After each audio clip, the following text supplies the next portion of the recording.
আসসালামু আলাইকুম এভরিওয়ান। আজকে শেয়ার করব কলার মোচার ভর্তা। কলার মোচায় প্রচুর পরিমাণে আয়রন থাকে, সেটা আমরা সবাই জানি।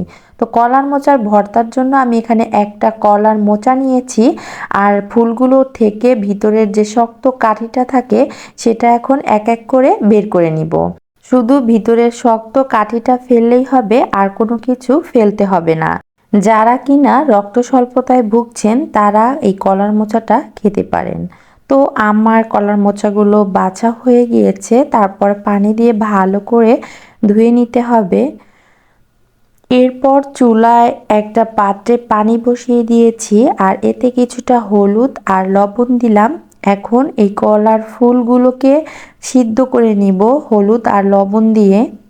সিদ্ধ করে চাইলে পানিটা একদম জাল করে শুকিয়ে নিতে পারেন, অথবা ছেঁকে নিতে পারেন। এভাবে সিদ্ধ করলে কলার মোচার যে একটা কষ থাকে সেটা বের হয়ে যায়, আর খেতে ভালো লাগে। তো আমি এই যে কলার ফুলগুলোকে ভালো করে ব্লেন্ডার করে নিয়েছি একদম মিহি করে। তো এরপর একটা কড়াইতে পরিমাণ মতো তেল দিয়েছি, আর পেঁয়াজ কুচি দিয়ে এটাকে ব্রাউন কালার করে ভেজে নিব।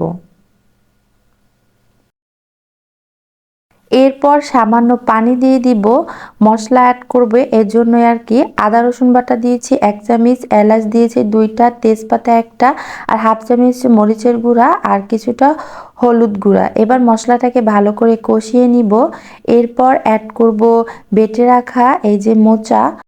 আর হ্যাঁ, পরিমাণ মতো লবণ দিতে হবে, সেটা আমি বলতে একদম ভুলে গিয়েছিলাম। যাই হোক, মোচাটা দিয়ে এবার মশলার সাথে ভালো করে নেড়ে চেড়ে কিছুক্ষণ জাল করতে হবে, যতক্ষণ না আর কি মোচার পানিটা টেনে ঘন হয়ে না আসে। আর এবং যখন ঘন হয়ে আসবে তখন বুঝতে হবে মোচার রান্নাটা প্রায় রেডি। তো এখন আমি একটু ধনিয়া পাতা দিব, আর কিছুক্ষণ একটু নেড়ে চেড়ে নিব, তারপরেই রেডি হয়ে যাবে এই মোচার ভর্তাটা।